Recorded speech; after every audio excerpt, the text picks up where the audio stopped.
Bung Rocky, kita ketemu lagi ya. Kelihatannya masalah Verdi Sambo ini masih harus terus kita bahas terus ya, dan itu pasti kaitannya juga dengan persoalan-persoalan yang kita bahas dalam sepekan terakhir soal etika. Tapi yang terbaru ini kita mendapatkan perkembangan bahwa polisi akhirnya memutuskan untuk tidak melanjutkan penyelidikan terhadap dugaan pelecehan terhadap Putri Sambo yang dilakukan oleh Yosua.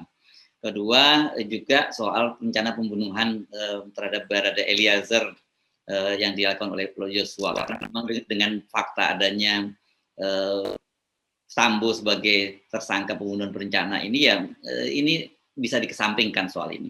Nah ini menjadi menarik, kita kemudian Anda kan selalu waktu itu mengingatkan pentingnya kita menjaga Ibu Putri Sambo ya, karena bagaimanapun dalam proses HAM, proses HAM terutama yang gender berkaitan tidak boleh dikotak-atik.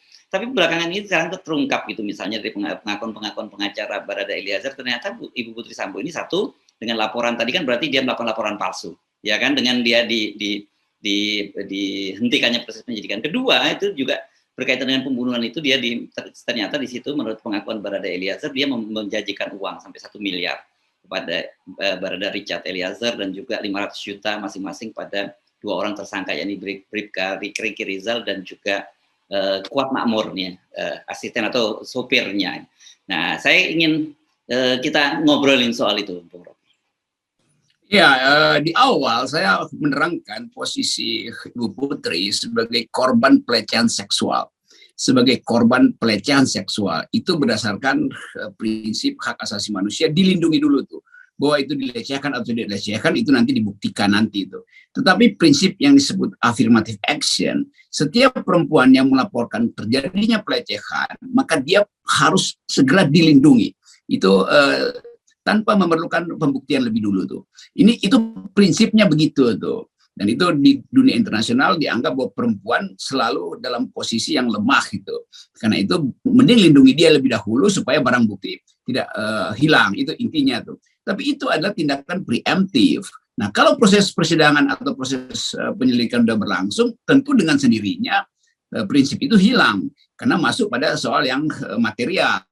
Jadi itu intinya tuh. Nah, kalau sekarang Ibu Putri misalnya dalam pemeriksaan terlihat ada jejak keterlibatan, ya tentu proses perlindungan itu harus diselesaikan dan masuk dalam proses baru, itu dilindungi oleh hukum acara, kan itu bedanya tuh.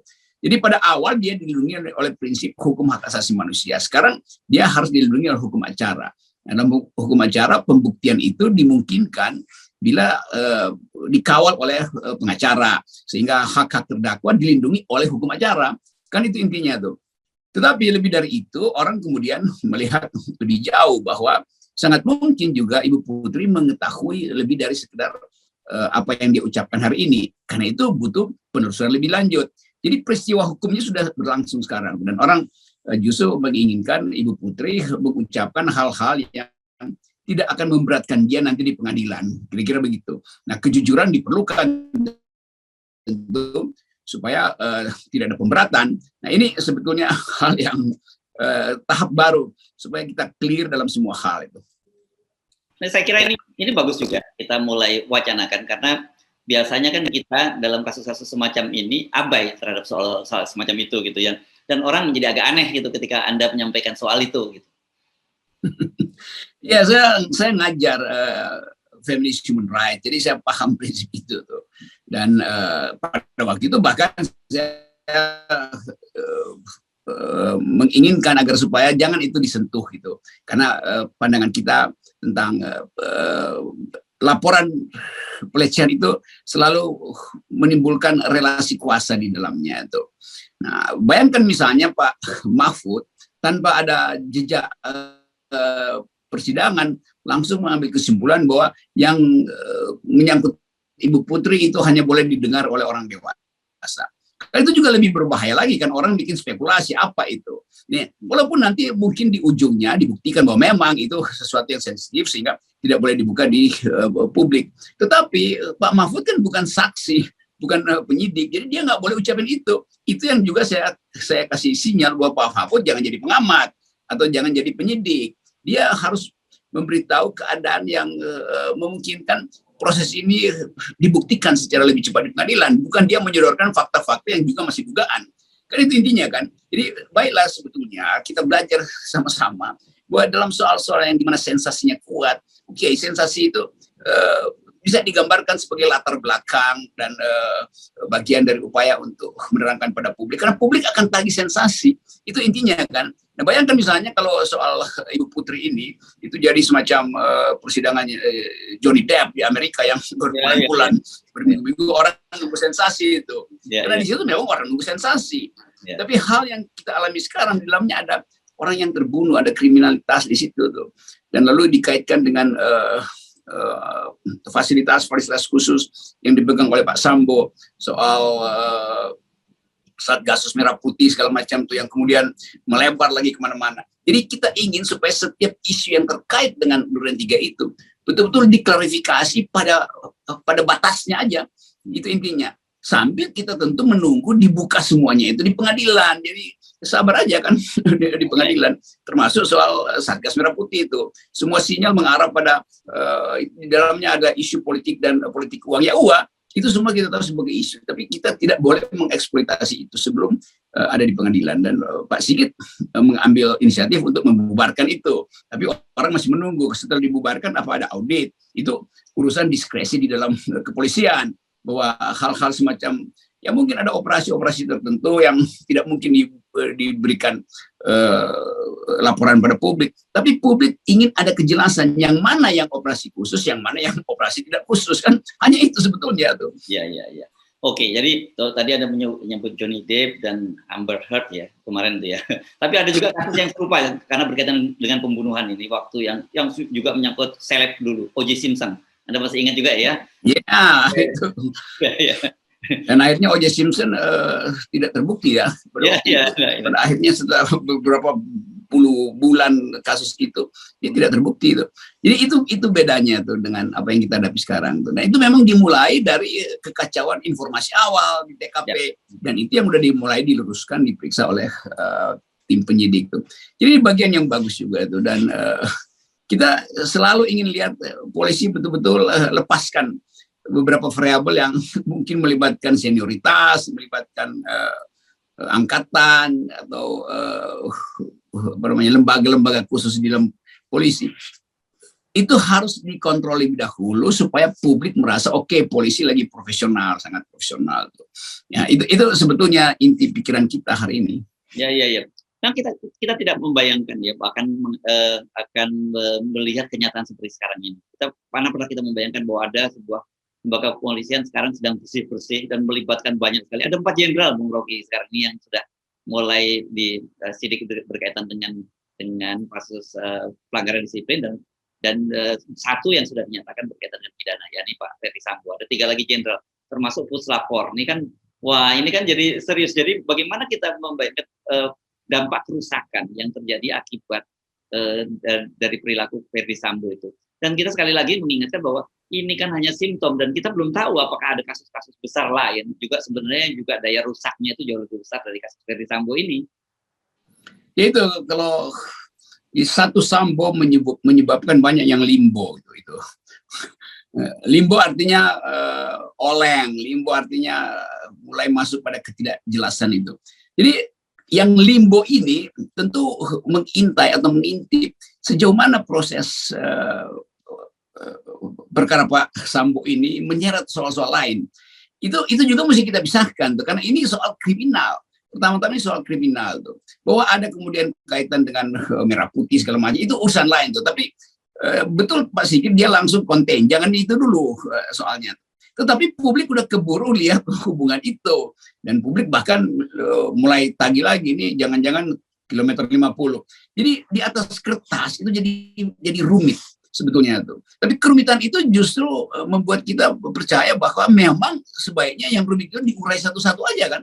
Itu soalnya tuh. Kan banyak juga mereka yang bekerja di bawah bendera Satgasus Merah Putih yang betul-betul bekerja untuk kemanusiaan, bekerja untuk menghasilkan ya kan ada kegiatan dalam kepolisian yang mungkin tidak terdeteksi itu, tapi di atas headline publik yang Satgas Merah Putih itu jadi diajukan sebagai problem besar tuh kan.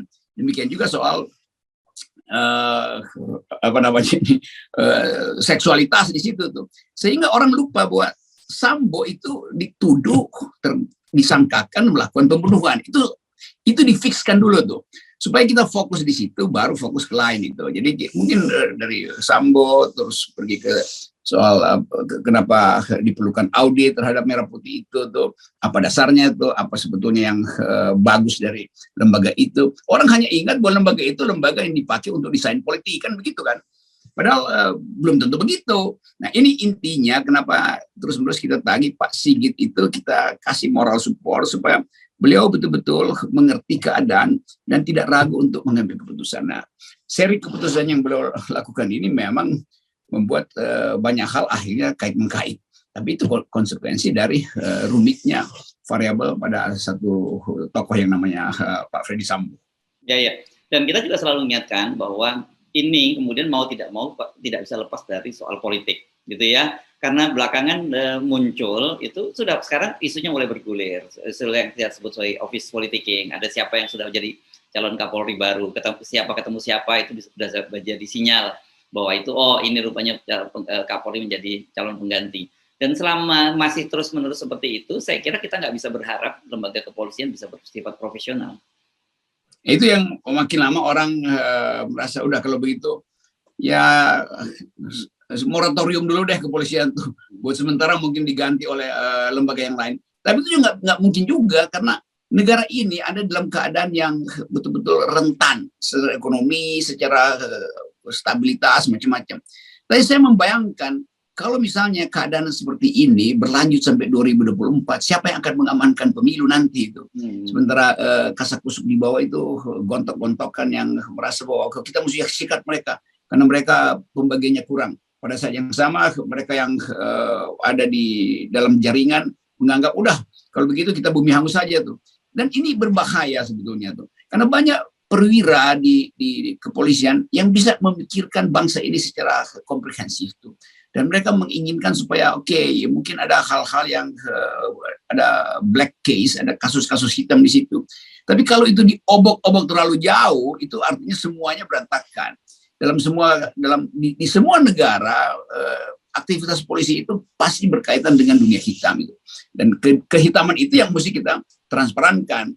Dan bagian-bagian yang kita anggap sensitif, itu bisa mungkin dicarikan hal-hal yang bisa diselesaikan secara internal. Tetapi isu publik bahwa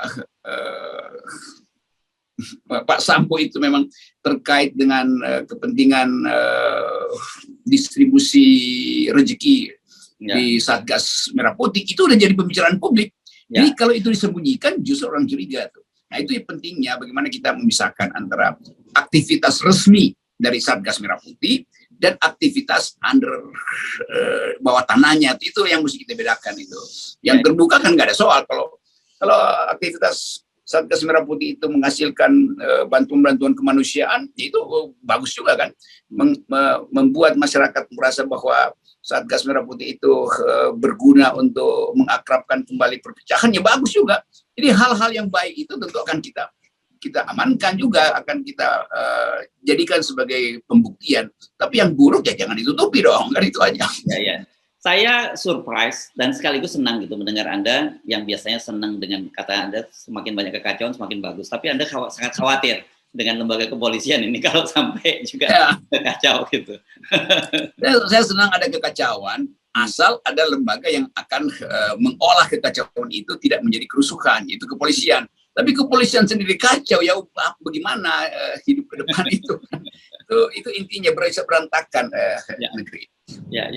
Jadi di tengah kekacauan apapun dan itu harus ada yang tetap berpikir dengan akal sehat, gitu. Iya, saya tahu ada banyak petinggi Polri yang perwira tinggi yang otaknya bagus, belajar, fokus pada pengetahuan, berupaya untuk mengerti keadaan bangsa dan bahkan bikin proyeksi melebihi dari para politisi itu, walaupun mereka tidak berpolitik. Tapi ada juga perwira-perwira yang berpolitik. Jadi kita harus pisahkan itu antara mereka yang berpikir konseptual tentang bangsa dan mereka yang sekedar mencari kaitan-kaitan untuk kepentingan politik, itu kita bedakan. Demikian juga di dalam Satgas Merah Putih, pasti ada yang memikirkan bangsa, ada yang sekedar nyari untung dari aktivitas gelap itu. Itu saya bisa analisis dengan gampang itu dan dengan tenang. Itu intinya.